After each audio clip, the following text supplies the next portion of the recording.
Hey, and welcome to Riding with Ruben.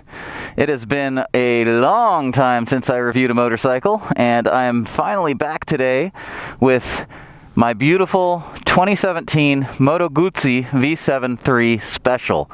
I'm actually making this review right before I sell the bike, unfortunately, but I've had some time with it. I bought it, about 8-9 months ago, and I actually bought it for my wife to ride. She didn't really take to riding all that much, so we decided we'd let it go. But it's been such a fun little bike to have, and we're going to go over the features of the bike and what kind of things might stand out to you in terms of, what makes this an attractive motorcycle for somebody. Obviously, looks is probably number one. If you're into vintage style or cafe style bikes, it is hard to beat the looks of the design of a Moto Guzzi V7. They are just such a classically styled, beautiful bike, and they're kind of quirky too. One thing that might stand out to you is the cylinders that actually stand out on the sides of the bike. It's a 90-degree V-twin, but it's transversely mounted, so it's kind of sitting sideways in the motorcycle, as opposed to almost all other bikes that have, the cylinders fore and aft. So this one's a little different. It's got the cylinders sideways, which obviously means the crankshaft runs this way, mates directly to the transmission right behind it. And then one of the other things that's kind of unique to this bike, not unique to bikes in general, but it's a shaft drive motorcycle. It's one of the smallest, if not the smallest, shaft drive motorcycle that you can get. So if you don't want to do chain maintenance and mess with anything like that, the shaft drive is actually a pretty attractive feature. It does mean that you do have to do a little bit more maintenance because there is final drive fluid, basically gear oil, in the back. And then you have a transmission that you have to change the oil in separately. And then, obviously, the engine oil as well. Single disc front rotor up front, single disc on the back. This particular bike does have ABS. And this is the Special, which gives you a few more extra little bits and pieces from the standard V7 or the V7 Stone. A little bit more chrome on this one, chrome exhaust.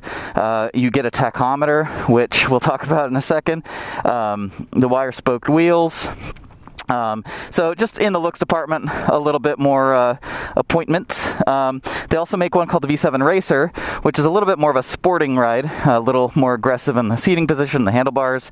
The foot pegs are raised up a little bit. It's got Öhlins suspension from the factory. But anyway, enough talking. Let's start this thing up. You can hear what a 90-degree Italian V-twin sounds like.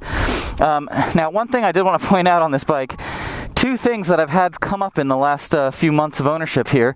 Check engine light has come on, and looks like, I haven't read the codes yet, but the oxygen sensor on these is right here on both sides, right kind of in the middle of the bottom part of the exhaust here. And what a lot of people have issues with is condensation builds up, and it's the lowest part of the pipe. So if you go through rain or wash the bike or get any water in there, or even if it's just a lot of humidity and you do a short ride where you don't get the pipes fully, warmed up, condensation can build up right there and kill that O2 sensor. So pretty sure that's what I've had going on. It can be intermittent. And then the tach is reading, you see the bike's not on, it's reading almost 1500 RPM right now. I have no idea why. It just kind of started doing that. So anyway, those are the two weird kind of annoyances I've had. But, it's an Italian quirky bike, so it just kind of comes with the territory, right? So we'll start it up here, and no, it does not idle at 2500 RPM. But there you have it. It's a super simple motor to work on. You've got the cylinder covers, valve covers right here. Pop those off to do your valve adjustment, and it's just a 2-valve head, intake and exhaust valve. Super easy to work on. I checked them at 6,000 miles, and they were well within spec. They were actually a little on the loose side. Yeah, this thing is actually a 744cc engine, putting out 52 horsepower and 44 foot-pounds of torque. And you can see it redlines about 6,500 RPM, except my tach is wrong. So we're going to take it for a little ride here. The other thing that's weird about an engine that's sideways mounted like this is when you rev the motor, it kind of pulls the bike to the side. Hey, my check engine light turned off. Weird. Well,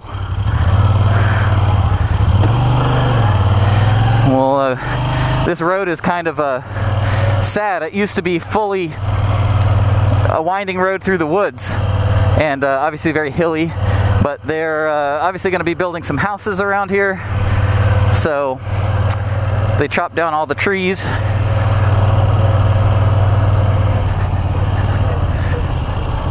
And the road is very rough now.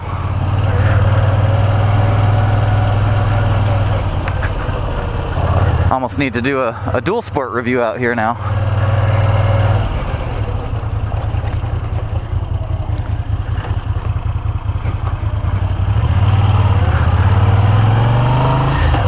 So another thing that's really kind of nice and attractive, the reason I bought this bike for my wife, besides the look, she absolutely loved the way the V7 looked. That was like, she actually fell in love with these bikes when they came out years ago. And Moto Guzzi has a long heritage of making cool motorcycles, if not a bit quirky motorcycles.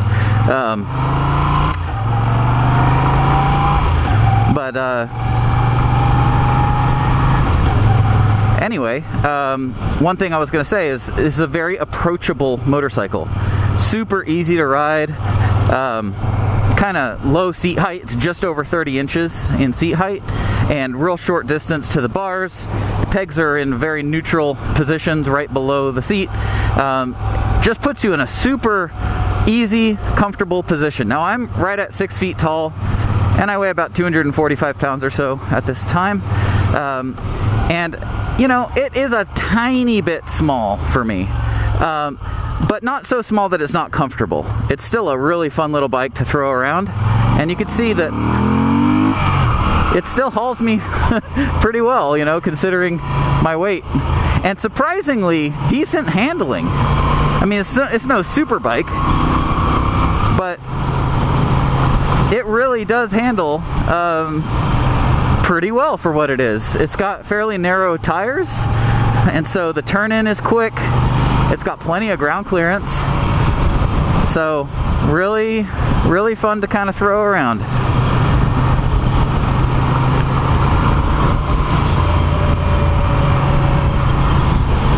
The guy we bought this bike from bought it brand new, and hopped on it. I think he mounted a little windscreen and a little box on the back, and he rode it out to Arkansas and back.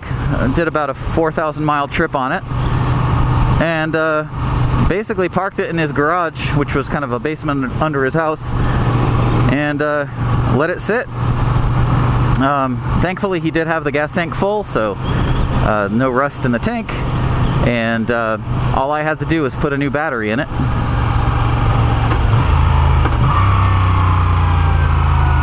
And it's been a great running little bike ever since, other than that check engine light, which is now off. So, and the tach. So the only bikes I believe that the Guzzi V7 came with a tach is the Racer and the Special. So somebody can correct me if I'm wrong, but I'm pretty sure those are the only two. The standard V7s don't have a tachometer. I looked into replacing the tach. It's like $700, of course, so I'll just live with it. Or I guess the next guy will.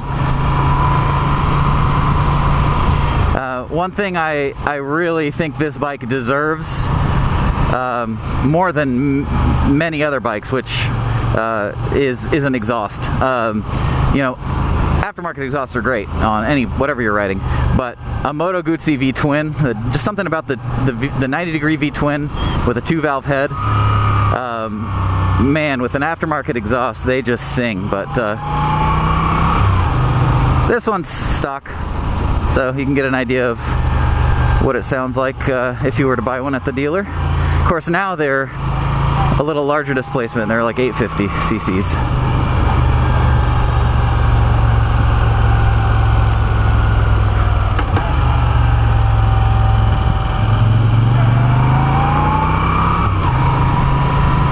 Just kind of aimlessly riding, really. I know this is a dead end, but for, you know, tiny little roads like this, this is a great option. Great bike. We'll test the U-turn capability. Nice thing about, you know, actual handlebars is lock to lock is actually pretty tight. You can you can turn the bars extremely tight. Very easy to maneuver at low speeds. One thing I will say, this bike's clutch is probably not the most beginner-friendly clutch I've ever used. And the reason for that is it's a dry clutch. So it's a little bit more grabby, I would say, than a normal, you know, oil-bathed clutch. And kind of compounding the issue is the drive shaft. You know, any drive shaft driven bike, you get what they call, well, there's a little drive lash in the, or the lash between the gears in the back means that when you go on and off throttle, there's a little kind of gap in the gearing where, I don't know if it'll come across on video, but there's a little like lag between hitting the throttle and it actually going because of just the drive lash in the drivetrain. Just the nature of a shaft-driven motorcycle. The other thing that shaft-driven bikes do is they have something called shaft jack, where when you get on the throttle, the tail actually raises a bit, which actually happens on chain-driven bikes a bit as well. But it's a little bit more pronounced on a drive shaft-driven bike. Not crazy noticeable if you're not, you know, feeling for it, but it is there. A little beautiful wooded loop here. We'll come out here and give her the beans.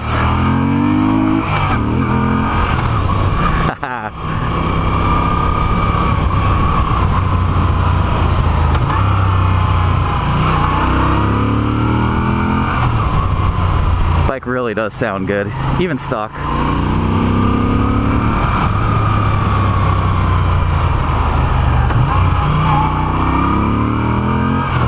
It's a fairly flat torque curve. It just pulls all the way up to the top of the rev range.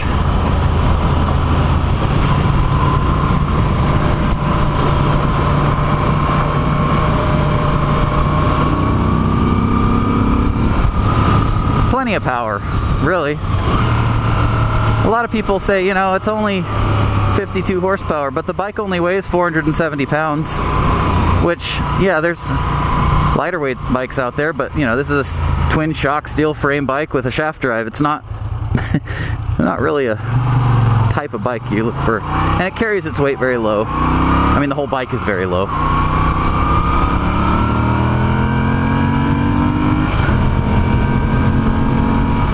I mean, there's 75 miles an hour.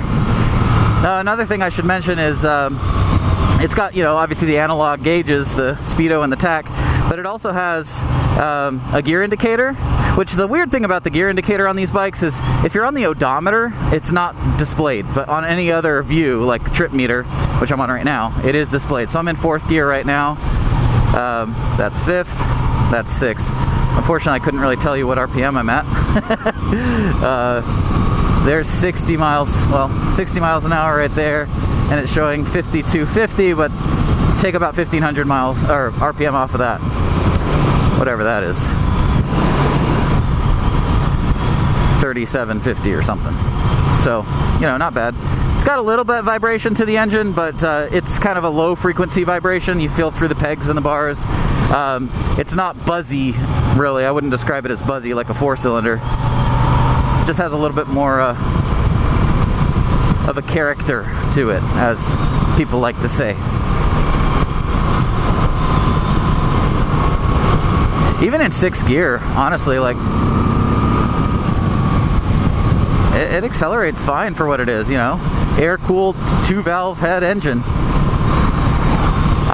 One of the things that attracted me to this bike is that it's just simple, air-cooled, you know, easy maintenance. Everything's pretty easy about it.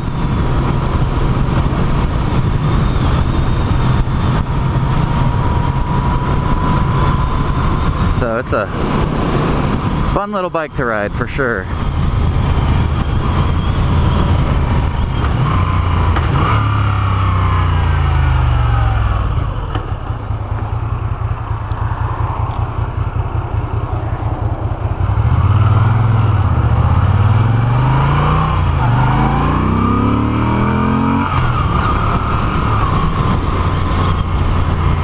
yeah, easy to ride. I wouldn't really consider this bike for two-up riding unless you and your riding partner are smaller people. I can tell you, my wife and I would not be comfortable together on this bike. But you know, if you're on the slender side, you should be fine.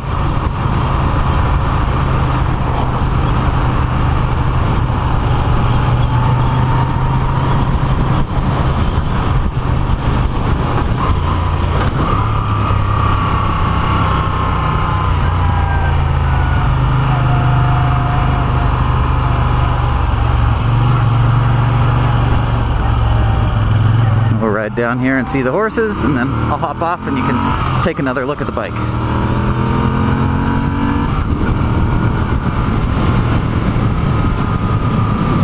Really great fun to wind this bike out and get through the gears, and you know, you're still not going, you know, 150 miles an hour. It's a great around town bike. I'm gonna miss it just for the sheer fact that it's super easy to just hop on and go. Not that other bikes are that much harder. I was having that discussion with my son the other day. My other bike right now is a Versys 1000, which is a much bigger, taller bike. And he's like, well, what's the big deal? What's the big difference? I was like, yeah, kind of hard to put your finger on, but a small, light bike like this is just more approachable. Just hop on and go. It's easy. And here's the horse stables. We'll see if any Italian stallions are out. Doesn't look like it, but we can hop off here nonetheless. Give you another look at the bike. So that's it. Moto Guzzi V7iii Special. Really beautiful bike. I get compliments on it all the time. I mean, people just see this thing and think, man, that is gorgeous. And it really is. It's a very good looking motorcycle. You can see it's got a little valve train sound, and I don't know if you can see the whole engine, the whole bike kind of shift and shake. Pretty cool. So that's it for this video. It's a 2017 Moto Guzzi V7iii Special. Hit a like, comment, subscribe, all that good stuff. If you've missed my videos, I haven't made them in so long. I'm hoping to get back into it and do some more riding with you guys. I miss the camaraderie of the online motorcycle community and being involved in it, and it's on me for not being out there and being present. So I'm going to try to get it back at this and do it a little bit more regularly. So hope you've enjoyed this. We'll see you guys on the next one.